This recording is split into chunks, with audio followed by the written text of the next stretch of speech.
What's up, family? It's good to see you, everybody. My name is Sergei Prokhnevskiy, and again, I have a weird name. I'm sorry. I know I feel bad for everyone that has to actually pronounce my last name. It's always like, I don't know, I feel their pain. And I struggle with it myself. You know, I look at it and I'm like, wow, that's a big name. And K-H-N, geez. Like, what happened there, right? So anyway, I co-own a company called ukramedia.com with my twin brother Vladimir, and twin brother, he's copy-paste, identical, looks exactly like me, and we do stuff like teach After Effects, motion graphics, primarily After Effects, on our YouTube channel, and we do tutorials, we do courses. We have a course on expressions, which is the coding side of After Effects. It's super fun. I enjoy expressions, but we also have tools like scripts and presets. And we have a podcast, which my twin brother runs, and as always, people love the podcast, and they say, hey, I love your podcast, and I always have to tell them that it's not me, it's my twin brother. He looks like me, he might sound like me, but it's not me. And we have something that I'm really proud about, and it is our online mentoring group, and we have a lot of members from all over the world. It's such a beautiful place. We call ourselves like a Ukramedia family, and we mentor each other. We have people who are giants in the industry, and then we have people who are starting out. So it's always a good mix, and they're so awesome about treating everyone like amazing. If you have a silly question, they still treat it as a good question. So if you want to be a part of that community, it's totally free. It's on Facebook. Go to ukramedia.com/community, and we'd love to have you in our family.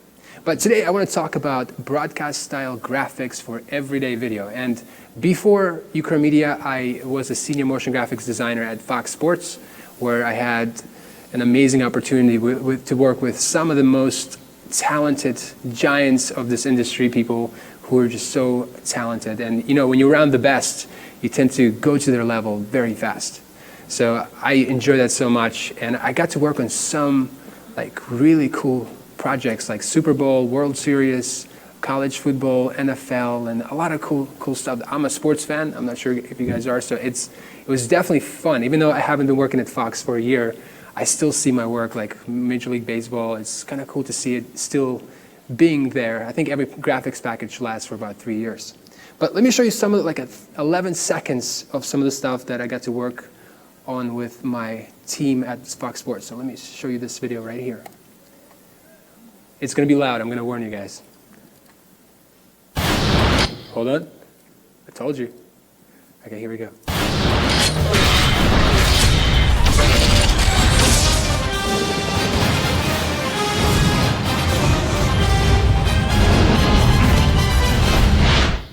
All right, that's it. Thank you.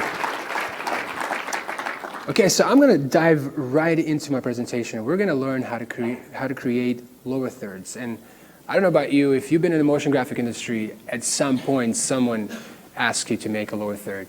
And we're going to create something like this. Very basic. Let me zoom in on this. Like that. Very simple, using shape layers. It doesn't need to be complicated. I'm just trying to show you the process behind it. And a lot of times I use expressions, the coding side of After Effects, and I rig things to where everything is automated. But in this case, because of the time and stuff, I'll just show you how to do it without the expressions. So we're going to do simply keyframes, nothing too complicated. And we're going to start out fresh. I'm going to start out with this composition. And then we're going to go to this type character panel, and we're going to make sure it's 100 and then white, and select the type tool. And then we're going to type first, last name. And in this case, if you have a very long name, you want to use that name. So you're going to use it as a guide. This is the longest name we have, so we're going to adjust everything to that long name. And I'm going to select this, do Control-Alt-Home. Control-Home to center the pivot point and the anchor point. So Control-Alt-Home centers the pivot point. So if you have pivot point somewhere over here, you do Control-Alt-Home, it centers it. Super cool. Okay, I'm going to change the weight of this. I think it's a little too heavy. Okay, something like that. Okay, that's good. Next, what we're going to do, we're going to create a null. And if you work with After Effects, a null, it's basically a solid that's wireframe, and you use it strictly for rigging. You can't see it in the final render, so to bring it in, you can do Control-Alt-Shift-Y, or right-click here and then go to New, the null object. And it creates a new object. You can hit enter and rename this to control. And you can parent to that control. So now this layer is a child of this control. So when you move this null, everything moves with it. And the reason why we use a null, because you don't want to keyframe a bunch of other things, and then if you need to replace something, you have to replace all the shapes. It becomes very awkward. But if you animate the null itself, or for example, I'm going to have all the stuff animated in there, instead of moving all those objects, and those keyframes are going to be readjusted. This way, if it's parented to a null, it doesn't matter, even if it has keyframes, it will not be affected. You can put this anywhere. So it's strictly for moving around, placing it all over your composition. So something like that. All right, so next what I'm going to do, I'm going to undo all of this. We're going to bring in a shape layer. And it's basically this parametric shape. You can pick any of them, but I'm going to go with rectangle tool. And then I'm going to double click. Make sure nothing is selected in your composition. Double click, and then it creates a shape in your composition. And when you double click, it by default, it creates a shape the size of your composition. So whatever the size of your composition is, in my case, Control K, you can see that's composition settings. You can also get to it from going to composition and composition settings. So I'm using the shortcuts. I'm big on shortcuts, so if you see me using a shortcut, just raise your hand and I'll tell you how I got there. But I'll try my best to show you other ways. So in here, you have some options. So this is what I'm doing, 1920 by 1080 and 200 frames. So because of that, my shape layer is the same dimension.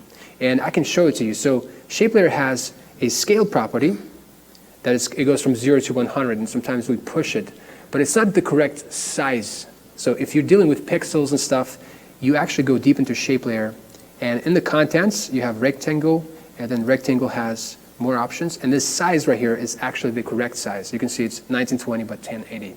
So that's the real pixel size. This is what you want to play with, and it'll be exact. So you can move it around, and I'm going to put it actually this whole shape underneath my text, and I'm going to parent it to this null, because I want everything to be moving with the null.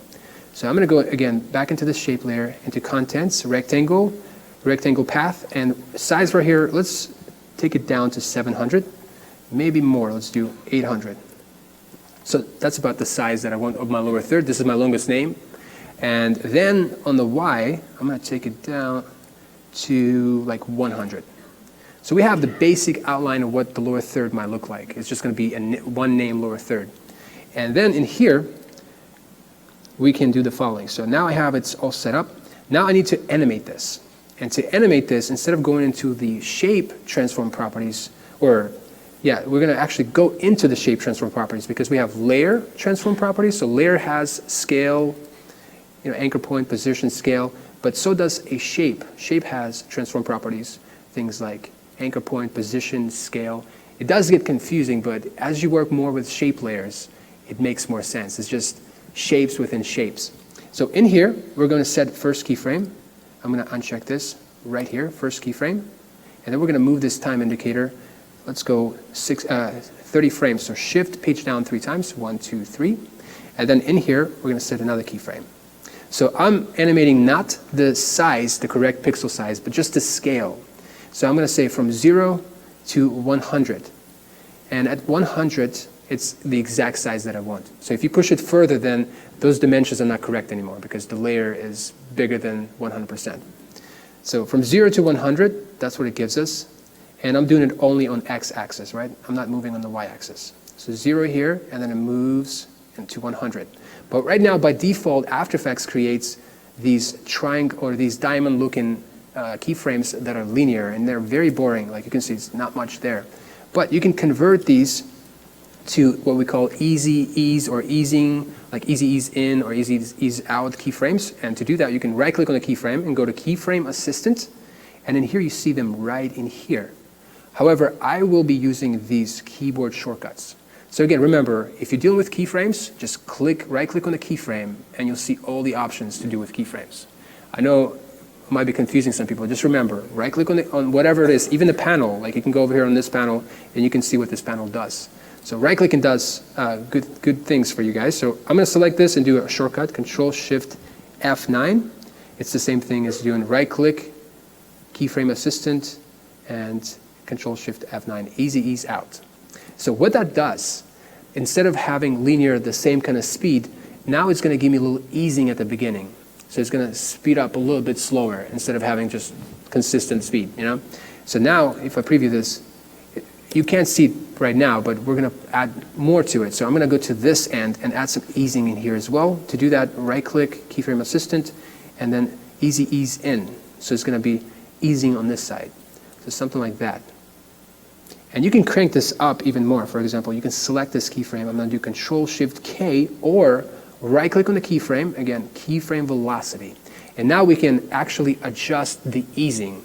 So the easing that I'm talking about, from this keyframe, on the left side is the easing on this side will be on the left side in here.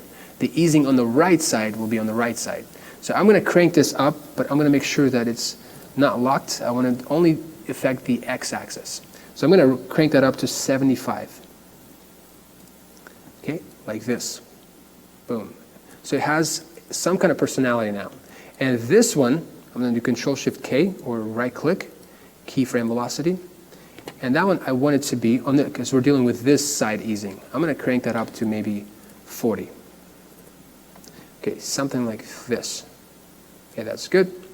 So now what I'm going to do, I'm going to, right now it's extruding from the center because our anchor point of the shape is set in the center right here. So if I move things in here, you can see it'll be extruding from that side. So I know the size, the correct size of my whole shape layer is about like 800 pixels. And my anchor point is in the center of it. So I want to move it to the left. So half of 800 would be 400. So I can actually say right here, move it negative 400. So negative 400. So it moves it. But then obviously it puts it right in the middle of ours. So it's a little awkward. So then we have to move the whole shape to the left again. So now we'll go to position and move it negative 400 again. So essentially we just moved the anchor point, we just kind of shifted it. And so now when I preview this, it's coming from left side. So that's what I wanted to have from this side going this way. So you guys are with me? Okay, good. So you can change the colors, we'll do colors later. But now what I'm going to do, basically this is it as far as difficult portion of it. Now I'm going to select these, do Control-C and copy it, and then go to the very last keyframe, and then do Shift page down 4 times. 1, 2, 3, 4. So we went down on our timeline 40 frames. And then, while this property is selected, I'm going to do Control-V and paste. So essentially, I copy these keyframes, this animation, and I pasted it in here. But the problem is, it's the same, right? It's coming in. I need to reverse that. One way you can do it is by moving the keyframes, and you don't want to do that. Because if you have a lot, that can be a long day at the office. So what you want to do is select the keys and then right-click on the keyframes. Again, anything to do with the keys, you just right-click on it and you'll find something there. Right-click, keyframe assistant, and then time reverse keyframes. As you do that, it's going to reverse it, and now it's going to animate out. So essentially, this is what I created. Comes in, and then comes out. So pretty simple, but now where it gets even more exciting is when you start duplicating things. So I'm going to select the same layer, Control-D, and duplicate this. And now I'm going to change the color of it to something else. It doesn't need to be something that we can see the text with, maybe orange. Okay, so we have both of them exactly same animation, the same size, but different colors. But because orange one is on top, it's hard, we can't see the one on the bottom. So we're going to offset some keys. And we're going to offset this first key by 5 frames. So you can do a number of different ways. I'm just going to go literally 5 frames and just move it like this. There are different shortcuts you can use, but no need to complicate it. So I'm going to go to this one again, to the last one, and do the same thing. So I want to offset it right here and right there. So I'm going to go to 95 and just shift snap to it like this. So now when I preview this, you can see it gives you something interesting. And we can keep going here. We're going to select this shape, Control-D, duplicate it. And this time I'm going to make it white. And obviously our text is white, so we have to change that. So let's go select the text, go to this character panel, and then we're going to change it to black. But I don't want to go all the way black because my colors are going to be a little not as strong. So I'm going to take it to like 20 here. So okay, that's good. And now we have white. I'm going to select this, hit U to see my keyframes. So we have white shape and this red shape, or whatever that shape underneath it, or it's under orange. it's the same animation, the same everything, and that's why we don't see it. So we have to do offset here as well. So I'm going to go 5 frames, page down, 1, 2, 3, 4, 5. Boom, shift snap it, go over here, page up, 1, 2, 3, 4, 5. So essentially, it's just the same animation. We're just duplicating it and slightly offsetting it on the beginning and the end. That's all we're doing here. So now when you preview this, it gives you something interesting. However, the only problem, our text is just floating there. And I want it to be masked. In other words, when things animate, I want the white shape to be revealing my text. And to do that, you can do a number of different ways. You can use this, you can just use track matte, but we're going to use an effect called set matte. It's one of my favorite effects that I use all the time. And to do that, we're going to select this text, and we're going to go to Effects. And in here, I'm going to type set matte. And I'm going to click and drag and drop and put it right on top of my text. And what set matte does, it basically, there's an option that says, hey, what layer you want to grab? And you point to a layer. You say, this shape. And then you say, what do you want to grab from that shape? And you say, I want to grab an alpha matte. So whatever alpha matte of that layer, I want it to be applied to the layer the effect is applied on. So in this case, this text has this effect. We're going to point to this white shape right here. We're going to say, all right, set matte, point to this white shape, which is shape 3, and then grab the alpha channel. But you can also do like luma channel and all kinds of stuff. So alpha is your friend right now because this shape has alpha channel all around. And because of that, you can see instantly it put the text within the white shape. So it was pretty quick. So now we have something here. However, let me change these colors to what we had before. So let's select this shape, this orange one. Make sure we have this checked. Okay, and we're going to go here and just copy this number. Okay, I'm going to go back to this composition and select this shape and just replace it. Okay, then I'm going to go back to it again and select this blue. Click, copy this number, Control C. Okay, and then I'm going to go back here, select the red, orange, whatever that color is, and then replace it with that blue. So this is what we have so far. And at this point, you can probably quit. I mean, it's not a bad lower third. But we're going to push it a bit further. Where it really sells it is when you add that extra animation. So right now we have that first animation, but you want to sell it with something else. Because right now it looks a little boring. And this is where you would animate the text. So I'm going to select this text, hit P to reveal the position, and I'm going to set a keyframe just anywhere right now. Just one keyframe here, and maybe one keyframe there. And I'm going to go to shift snap to the last, this time indicator to the last keyframe of the animation. And then I'm going to press shift page down on my keyboard to go down on the timeline 10 frames. And then I'm going to move this keyframe, just shift snap it to that time indicator. And I'll shift snap this one to this key. So it's going to go from this to that. Right now it doesn't do anything because those keyframes are identical. They have no values.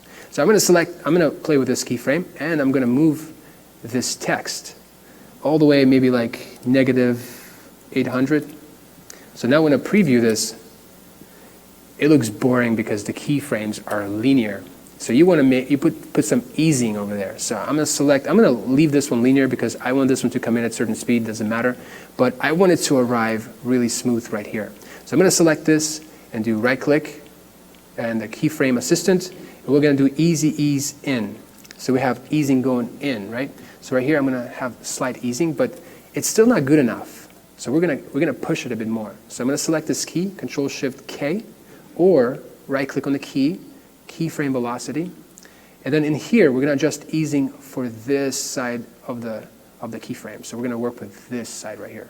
And we're going to push it to about 75. Actually, let's go all the way 100. We're going to be crazy this time. Okay, here we go. Something like this.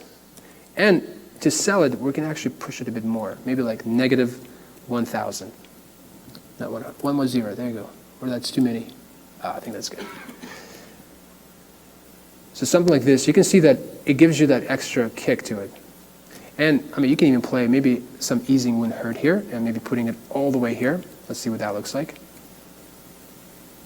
And maybe 100 is not the right number. Let's take it to 75.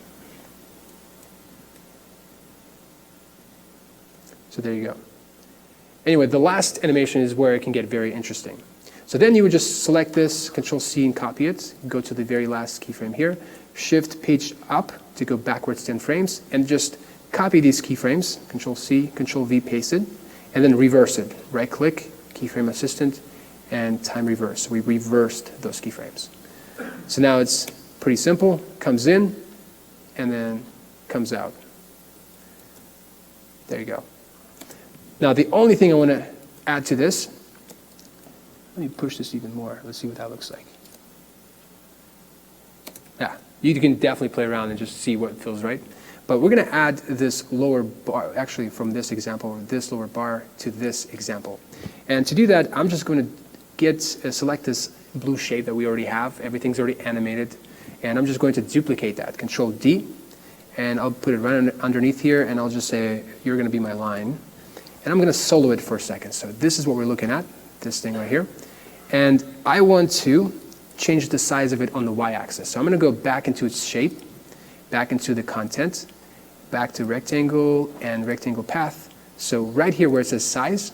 And by the way, did you see how I did so many steps? Like 1, 2. You can actually select this and use this search bar and just type size. And it will, whatever you have selected, make sure you have that selected. It will bring up the size quickly instead of you going down the line. So in here, I'm going to take from 100 to, let's do 10 pixels. Wait, make sure you have the right layer selected. 1 second. There you go. Make sure you have the right layer selected, so hit size again. And in here, we're going to take it down to 10. All right, so now I'm going to unsolo this. Let's see what this looks like. Okay, and it's hidden behind. So we're going to move it downwards. I'm going to select this layer, hit P for position, and then take it downwards to about 55 or so. So now I'm going to preview this. You can see it's looking much better, but it's still coming from the same direction, right, from left and right. What I want to do in this example, I want to reverse it. See how this one comes from the opposite direction. So to do that, there's actually it's a quick fix. Select this one, and this time we're going to play with the scale property of the shape layer. So I'm going to select the shape layer, hit S, or you can get to it this way. You can just collapse it down, go to transform, and scale right here. And all you have to do, just uncheck this to where you can only affect the x-axis. Go to the end, to the beginning of it, and just say -100. And as you do that, it's going to reverse it for you. So that quick. And at this point, that's a finished lower third. And the cool thing about, the reason I was talking about this control null, is that you can easily select this control and move it around. So let's say you're finished with your animation and you want to place it somewhere, you can just move this around and no problem. However, if you moved around on position, you might have had some problems. Well, we actually have keyframes on the shape, so it actually doesn't matter. But having a control null is super useful. You can easily move it around, you can add controls to it, and it's definitely useful. So let's keep going with this. So that's the end of the lower third. Now let's talk about transitions. And there are number of different transitions you can do. You can do 3D, you can do flat. In this case, I'm going to show you how to create something like this. Let me preview this real quick. So like that in After Effects. However, I won't have the time to do it perfectly. I'll just show you the basic things that you can do, and you can play with the lighting and make it perfect yourself. So the first thing I'm going to do, I'm going to go into this composition, and in here, we're going to bring in a Ukramedia logo. So I'm going to double click and this Ukramedia logo, import, and you'll go through some stages when you import vector files. It'll ask you some questions. Do you want it to be as footage or composition? But I wanted footage, merged, flat, so just a flat Illustrator file. That's all I want. I'm going to hit OK, and then I'm going to bring it into my composition like this. So now I have an Illustrator file that has layers in it, but I'm not seeing it because it's all flat. But I can convert it to shape layers. And to do that, I'm going to right-click and go to Create, and then Create Shapes from Vector Layers. And as you do that, it's going to create a shape layer right above your vector layer. And you can actually get rid of this now. So now we have some options in here. We have two things. We have Group 1, which is the the white part, and then Circle. And in here, I'm going to scale this up a bit. So in here, I'm going to duplicate this, Control D, and I'm going to have one layer that has only one group, which in this case is going to be group 1, and then one layer that will have group 2. In other words, this layer is going to be UM, and that one is going to be circle. And I'm going to label this. So I'm going to say UM and circle.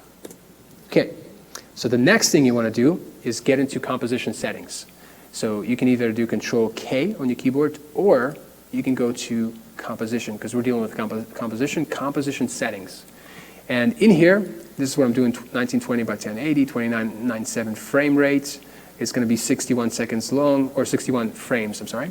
And then we need to go to 3D renderer. And in here, you want to make sure that you're not on classic, but on Cinema 4D render. So make sure you check that, hit OK. So now you have some options. And I can go into this UM. In fact, before I do that, I'm going to bring in a camera. And I usually bring in a camera because doing 3D in After Effects is different than doing 3D in Cinema 4D, because Cinema 4D is made for that and you can easily navigate around. But in After Effects, you kind of have to fake it sometimes. So I'm going to go right click here and go New and bring a new camera. And I'm going to use this camera as my navigation tool. So I'm going to make these layers 3D by clicking on these. I'm going to select both of them, Control Shift or Shift or Control, press Control on the keyboard and just select another one, and then press on this checkbox, and now both of them are 3D. So if I move on this camera tool, move tool, or you can press C, you can see that I'm navigating around it. So now I'm going to go into, we're going to deal with the UM first. So I'm going to go into geometry options, and inside there you have extrusion depth, and you can crank up on that. So I'm going to do like about 100, and if I move it around, you can see it extruded it. And I think I labeled it wrong. I think, oh, I still have group 1. Let me see. Oh, there it is. Not sure why it's extruding the other one. Let's see this. Yeah, it did it both. Awesome. All right, well, I extruded both of them now. And what I'm going to do with UM, I'm going to move it up. So maybe like that. And obviously 100 is a little too much, so I'm going to do 50. Maybe even less. Let's do 30. So here it is. And then I'm going to go to the other one. And for the depth of this one, I'm going to take it down to maybe 40. So essentially, I have something extruded like this. Here it is. But it's looking pretty flat. It's kind of weird to say this 3D looks flat. I'm not sure what that means, right? So next, what you want to do is bring in some lights. This is where it really comes to life. So when you bring in any light by right-click and go to New, and then light, I'm just going to do point light. So point light is good. Color is white, intensity 100, cast shadows, and I'm going to leave it as is for right now. Hit OK. And then it brings a light in your composition. So you can move it around, you can adjust certain things. And by the way, make sure that this one's set on adaptive resolution. It's going to give you better quality, but it's going to take more time to render. So you can kind of, this is what I was talking about, this is where you can play and adjust the lighting however you want to. So I'm just going to set 1 right now, but the problem is my light is not casting any shadows. I want some shadow underneath here, just like I have one here. So I have some shadow right there. And to do that, I just have to tell this object to cast shadows. So I'm going to go into this object and into material right here. And where it says cast shadows, just make sure that's on. And as you do that, you can see there's a shadow underneath there. And the shadow, the length of it and everything, it depends on where the light is. So if you pull it back, then you'll have more of a shadow, right? So it depends. That's what I'm saying. Lighting can be tricky. It's so subjective. It's based on how you want it. So I'm not going to spend too much time on lighting, but just kind of briefly show you what it does. So we're getting close, but it's looking pretty sharp here, and it doesn't have a lot of geometry. It doesn't give me those highlighted bevels, right, that I want. And to do that, I can just select this and go in here, and in geometry, I'm going to go to bevel depth, and right here where it says bevel style, we're going to set it to angular. So you can see it's giving me already some bevels, and 2 might be too much, but let's see, let's do 1.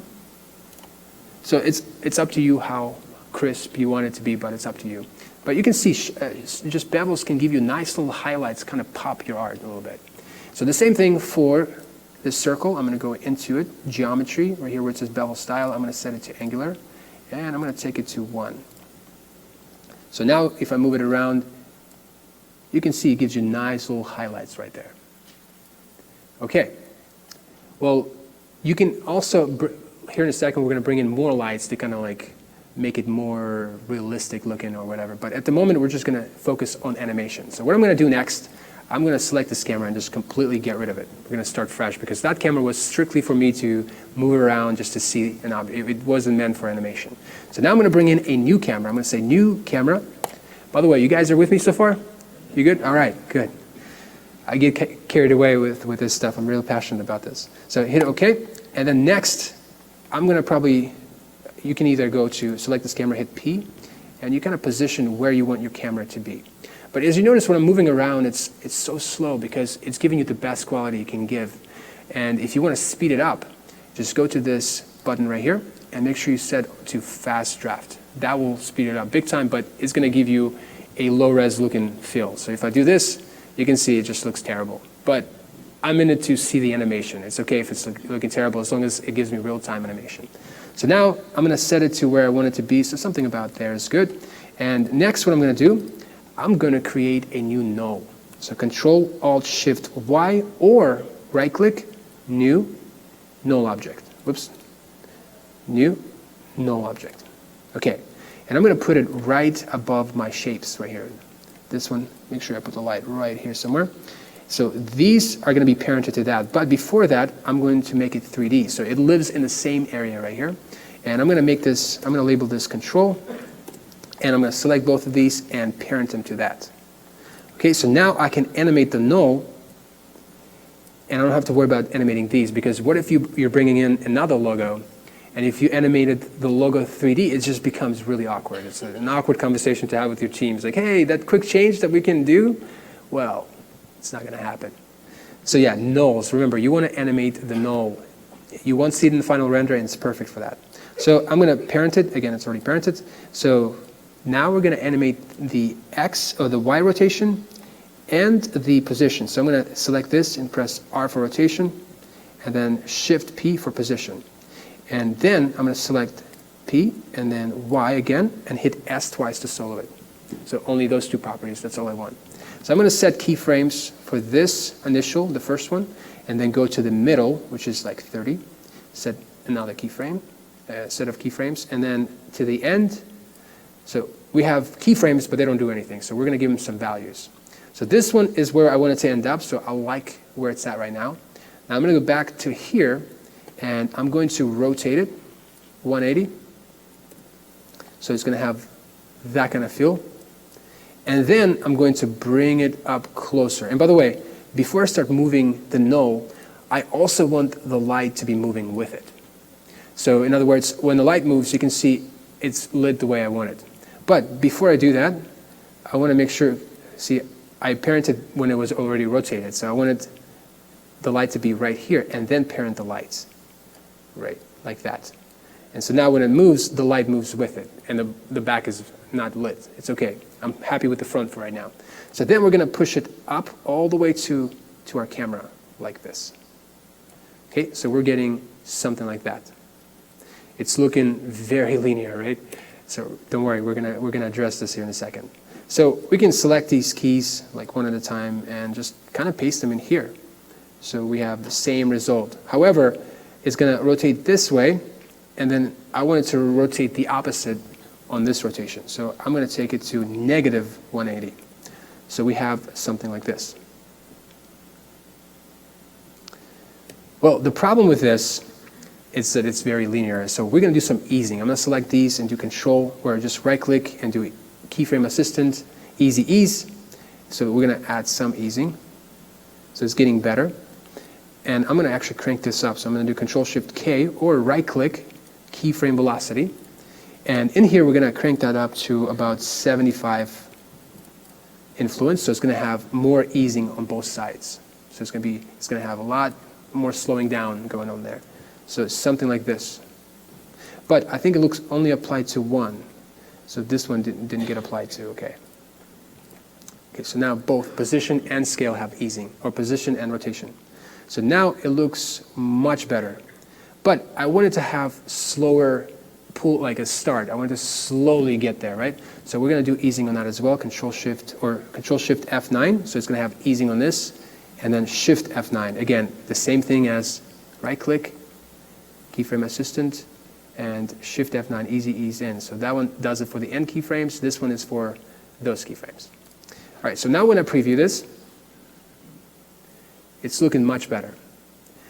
And at Fox Sports, we like to make things big. And so it doesn't matter, you make some, I mean, the whole room will be shaking. They're like, I just don't think it's big enough. and at that point, you're like, I'm lost. What's going on here? So what I'm going to do, I'm just going to rotate the null just on the X, just slightly, so we're kind of looking at it like this. Just ever like 15. Even though it doesn't look that big right now, but when it comes to you, look, it already gives you interesting feel, right? Just by having that small tilt. But we might have to adjust some stuff, so we might need to hit U. We're going to bring it closer like that, and the same here as well. So we're going to bring this closer. You want to fill the whole screen. Okay, so now it's getting interesting. And you can adjust easing more to where it has more of an ease coming in. I mean, sky's the limit. You can even animate the null and do all kinds of stuff. But we're not going to get into it. So next, what you want to do is start lighting things. And that's where it gets kind of subjective. It's based on how you want it to look. And again, I'm not going to make it really pretty. I'll give you some heads up or how you can do it. So I'm going to go back to adaptive because I want to see it as close to the real thing as possible. And I'm going to select this light, the only light we have, and do Control D and duplicate it. And then I'm going to double click on it and just get rid of this cast shadows. I only want one light to be casting that shadow because that's the only shadow that I want. I don't want any other shadows. But I do want the lights. So I want to light this area right here because it's not very lit. So I'm going to move that second light, just move it to this side. Literally, you just have to play around with lights until you get what you want. So you can see just already it's giving you something interesting by just playing around with the lights. You can duplicate them and place them all over your composition, and it's just up to you how you light it. It really is subjective on your scene. If your background is white, you probably want to brighten it up because your environment is white, right? Like, so if you're in a dark room, things are going to be darker, right? If in your bright room and your subject is really dark and heavy shadows, it just doesn't fit, right?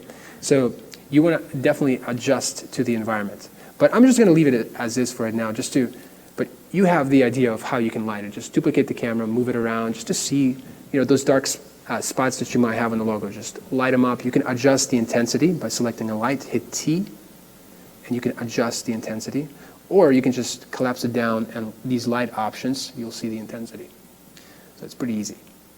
Okay, so now I'm going to ignore the light part, just get it to as close to this as possible. To light this, I had a lot of different lights all over the place. So it took me more than 5 minutes just playing around. And you can even introduce colors. Sometimes you want to throw in slight blue or slight something and just play around. You can get interesting results with that. Okay, so now what I want to do is bring in a background. And I want to make sure I still have this background in here. Let's do raster. Okay, 3D background. So I'm going to put it in here. And I'm going to scale it to about 50. No, that's not a good idea. So let's bring it up. Let's do 80. Okay, so we have this animation. And make sure we're going to do fast so we can see a better preview. And as you see in this one, we have background kind of selling the effect. It has a slight rotation because everything's rotating in the scene. You kind of want to play off of that. As things rotate and they're smooth, you want to have a soft rotation. You know how comedians don't feel comfortable when people are not laughing? They just get very nervous. I don't feel comfortable when things are not moving as an animator. So if they're not moving, I get all like weird and shaky and sweaty, and it's very uncomfortable for everybody. Trust me. So in this case, what I'm going to do, I'm going to create slight rotation, and this time we're going to use linear keyframes.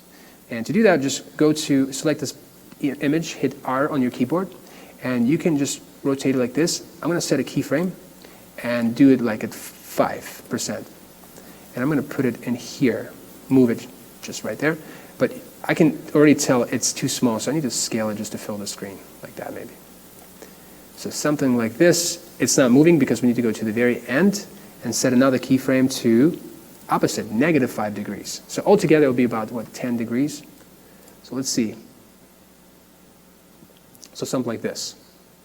You can see it gives you something interesting. It's just an image, but you can bring in any textures and play around. But having any kind of movement that complements is huge. And just little subtle things can go a long way. And the last thing I want to talk to you about, obviously it's not looking good because we didn't do the lighting, but if you spend the time and make it look good, you can make it look.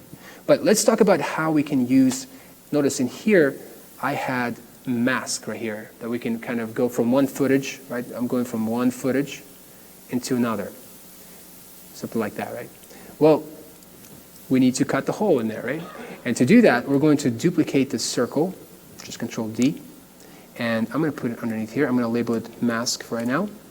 And what I want to do, I'm going to go inside of it, and I'm going to flatten the extrusion. I don't want it to have any extrusion, so I'm going to take it all the way down. And I don't want any bevels at all. So it's totally flat. If I solo this, you can see, well, it should be flat. Let's see, depth. It's not flat. That's bizarre. Huh.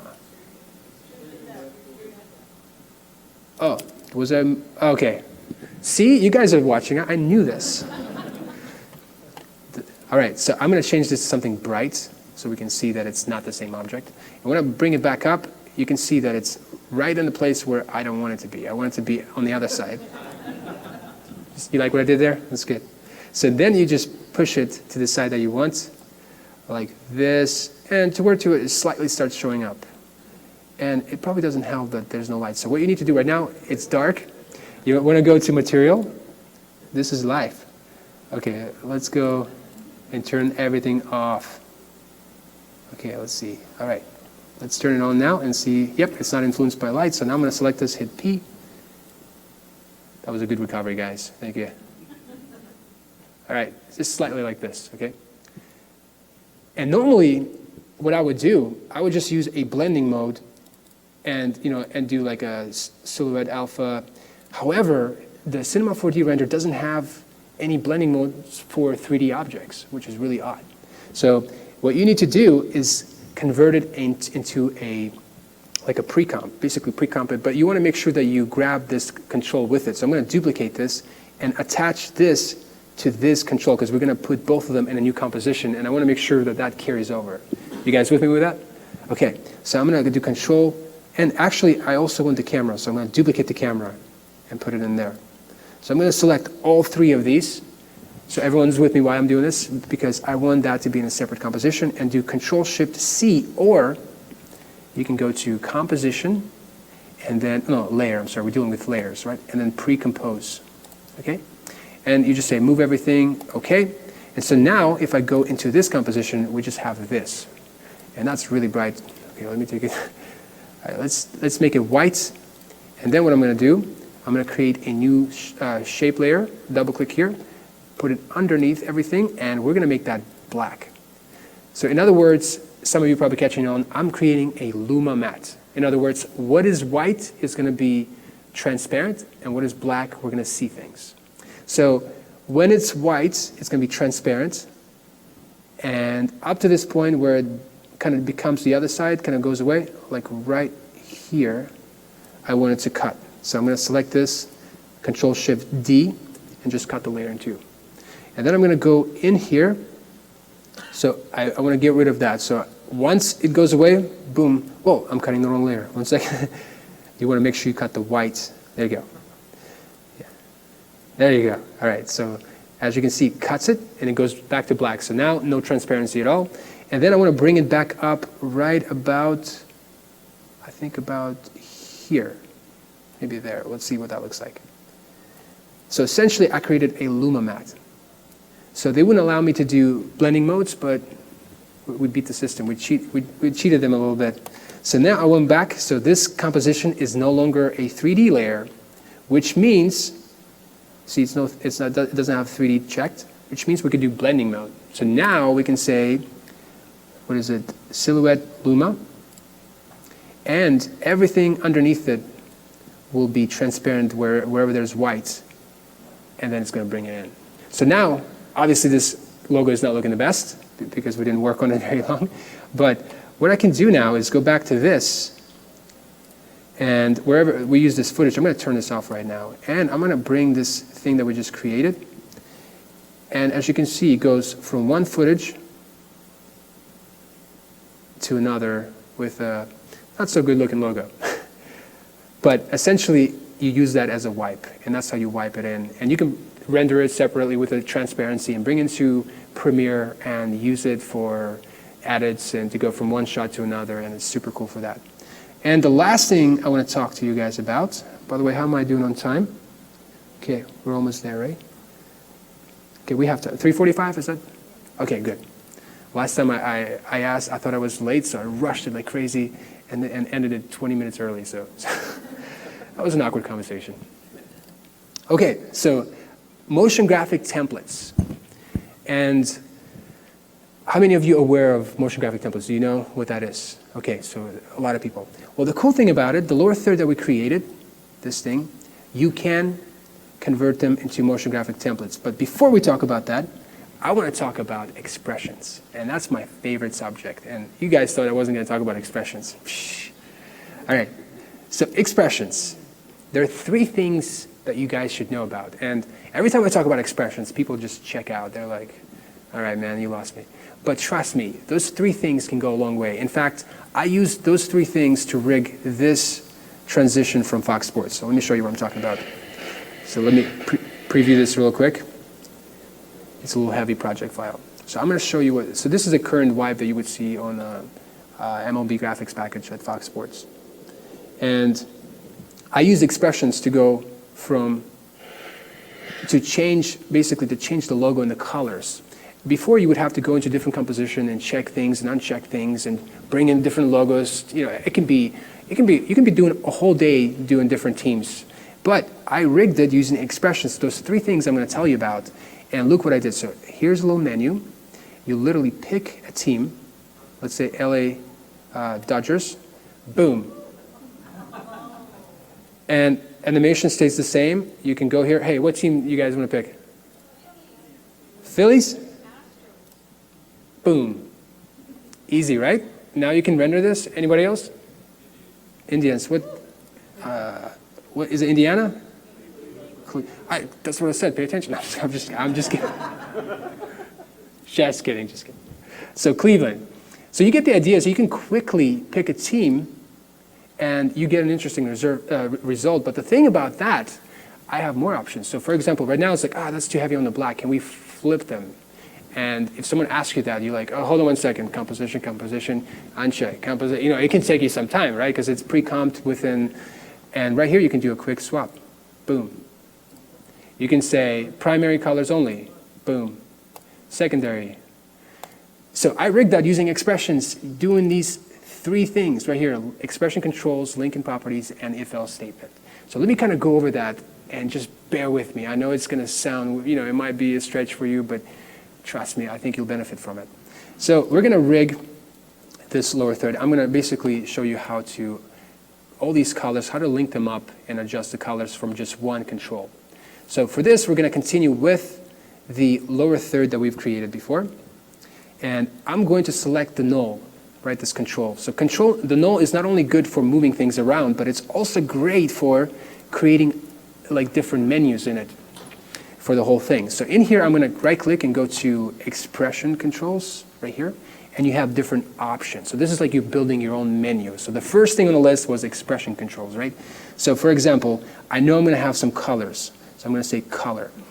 And I'm going to say, hit enter, color 1. And I'm going to duplicate it, color 2, color 3. So because I have 3 colors, right? I have 1, 2, and then white. Okay, then I want to have an option to where I can turn off this bar on and off. So I'm going to bring in a checkbox. So right click, go to expression controls, and checkbox. And I can say line. Everybody's with me so far? We're just building like a menu here. And for this first color, I'll tell it to be white. And for the other one, I'm going to tell it to be orange and then blue. But the thing about this right now, it's useless because it's not linked up. It's just right there. It just controls, they don't mean anything. So we're going to have to link that up. And to do that, it's super easy. So all you have to do is select the properties that you're going to play with. So these 4 shapes is what we're going to play with the colors, because I'm going to link up these colors. And by the way, I'm going to lock this panel, so when I click on the layer, it's just going to stay on that one. So I'm going to select these shapes, and then I'm going to type, because I'm going to deal with color, I'm going to type right here, color. It's pretty easy. So now, I don't want a stroke, I only want fill. So I'm going to select properties that are fill only, and press Control, fill, fill. So I'm selecting only fill color properties. And the reason why I do that is so I don't get mixed up with the stroke. And then once I have my selection, I just hit S twice on your keyboard, like this, and it only solos those properties. So now, there's this quick little pick whip.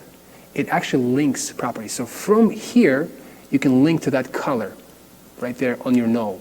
For the white, for the orange, and for the blue, and we should keep going, for the orange. So if you have a bunch of different layers, different colors, so you want to change all at once, you just keep linking to that property. And then now when I go into this null, right, let me unlock this, and when I change the orange to something else, you can see it adjusts everything else. And the cool thing about that is that you can have it within pre-comps and pre-comps and pre-comps, and you can still just go to that one null. But let's talk about this bar thing. What if I wanted to have an option to when I have this on, I want to see this bar visible. And when I have it off, it goes away. How do I do that? So we talked about, let's review here. Everybody's okay so far? We're good? So we talked about expression controls, and we talked about linking properties with pick whip. Now the third thing is a bit more advanced, and if you check out, it's all right. I get it. It's a little code. It's called if-else statement. It's used mainly for switch. When this is on, do this. When this is checked, do this. And if it's not checked, do that. So it's going to A or B. It doesn't have any transition or anything. So to do that, we're going to use if-else statements. So we're going to go in here, wherever this was, tutorial, there you go. And I'm going to select this line right here, and I'm going to go to its opacity. Again, you can go to opacity, or just select the layer and hit T, okay, on your keyboard. And then I'm going to Alt-click on the stopwatch, and I'm going to write an expression. I'm going to say, well, before I do that, I'm just going to create a random variable. Just a variable is a totally made-up name, doesn't mean anything. I'm going to say line.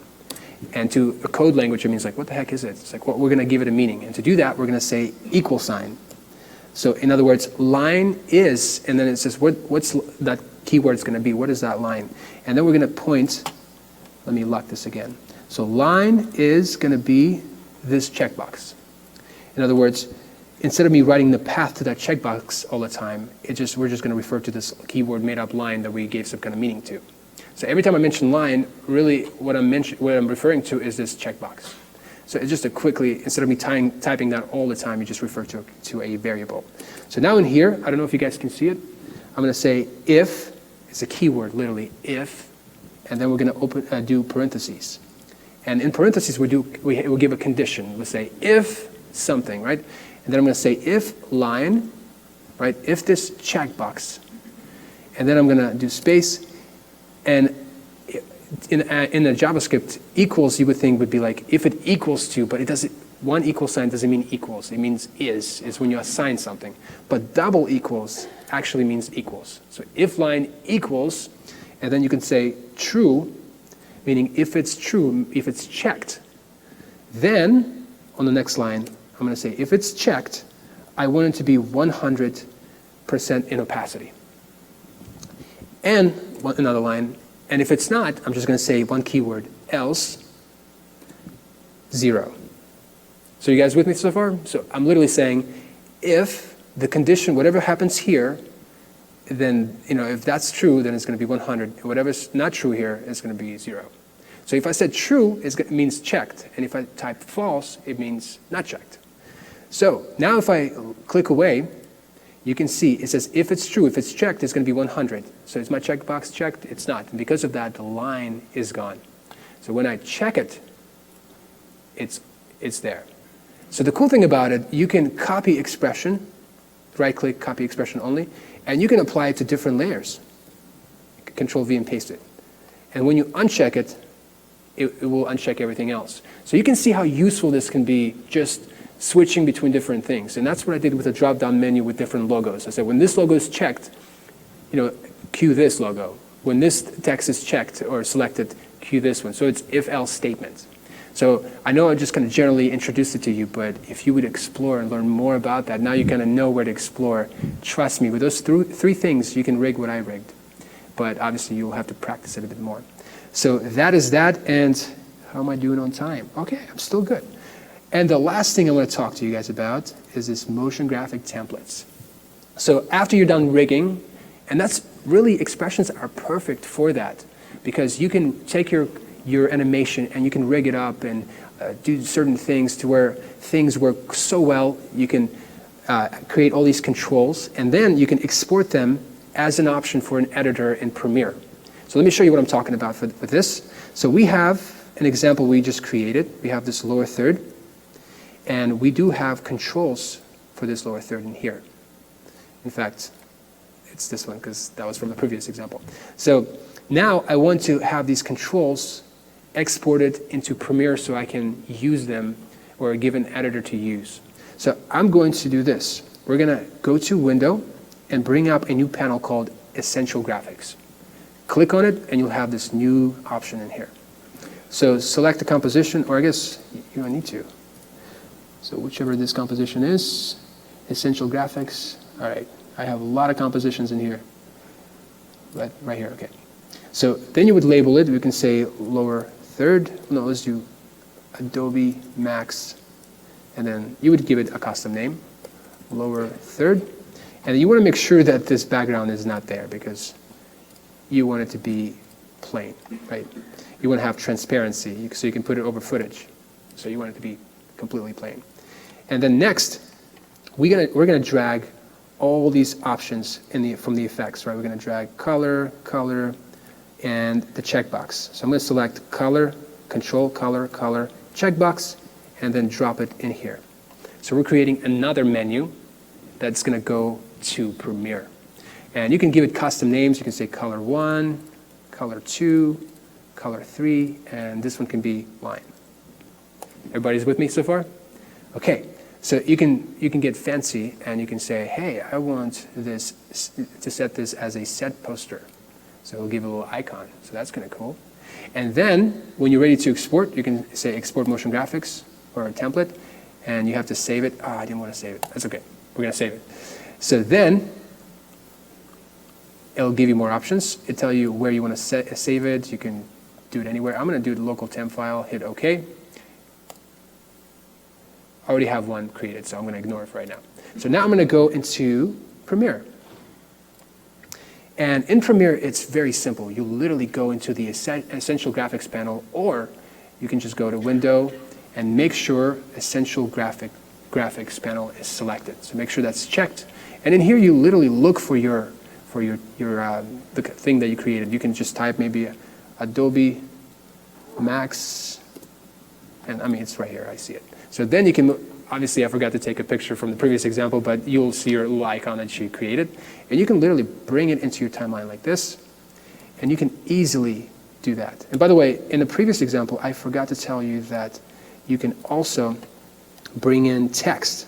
So you can go to text, and you can bring a text into, like you have an option to change the text in Premiere as well. Right? You can move this to the top, and you can change this to name.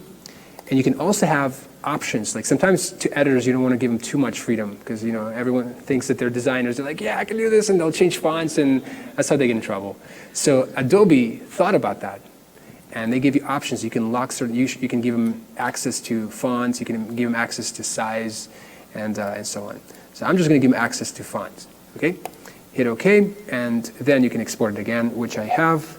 And if I go back to Premiere, we dragged it into our timeline. And now if I select it and go to Edit, oh no, it froze on me. Oh, here we go. So if I select this, go to Edit, you can see we have all these options. We can change, like right here on the fly, change the color. Let's push it yellow. And you can see it adjusted. We can even change the name right here. We can say Elijah Patrick. And you can see it changes it on the fly. and you can put it over your footage, and it's super, super helpful. And you can do not only with lower thirds, you can create transitions, and now you give more power to your editors, and they can go crazy with that. So with that, let's go back to this After Effects. And so we talked about this, we talked about that. I want to encourage you guys, as you create your templates, to try to sell your templates. I mean, it's an easy way to make an extra buck. If you create these lower thirds and just create a bunch of them, you can create a bunch of transitions, and you can go to Adobe Stock and sell your motion graphic templates and make some money on the side. It's a passive income. I highly recommend it. I've done this with our modular lower third. In fact, let me show it to you. And actually, this week only, if you go to ucremedia.com/max, you can have it for free. So I'm going to show this template to you guys real quick. I think I'm still doing well on time. Great. I can show it to you real quick here. So this modular lower third kit, the way I rigged it using expressions. And let me close this up. Okay. The way I rigged it, some of you might have seen this. I basically have this animation. Everything is so modular, even animation, how it comes in. So you can select this name. Elijah Patrick is my son's name, by the way, his middle name, so I always use it, if you ever wonder why I use that. So in here, you can scale the size, and as you do it, it automatically adjusts everything. And the cool thing about it, if the name becomes bigger than your description, the edge will go with it, right? And then animation stays the same. It doesn't change it one bit. And if the name becomes smaller than description, it will stay with it as well. And whatever you type, for example, if you type Sergei whatever. You're welcome, guys. You're welcome. It's actually looking better than my real name. So you can see it automatically adjusted to it. Now, it's not, I mean, it has a lot more. You can go into effects here. You can turn things off like a logo. Like how many of you worked on the lower third and the client said, hate the logo, and then you would have to go readjust keyframes. But with this, you can easily turn it off, and everything is adjusted. And the same thing for titles. You can turn titles off. Things are adjusted. I mean, it's pretty crazy. In fact, you can adjust the spacing. You can, I mean, everything, and whatever you adjust, it's still going to stay. I mean, I even went as far as creating animation controls to where you can tell it to go from different sides, and it's pretty intense. So I highly recommend you guys download it. It's totally free, ucremedia.com/max, and you can use it for, I have presets. Definitely check it out. And with that, let me go back to where I was here. I want to thank you guys for being here. So thank you very much. I hope you enjoyed this.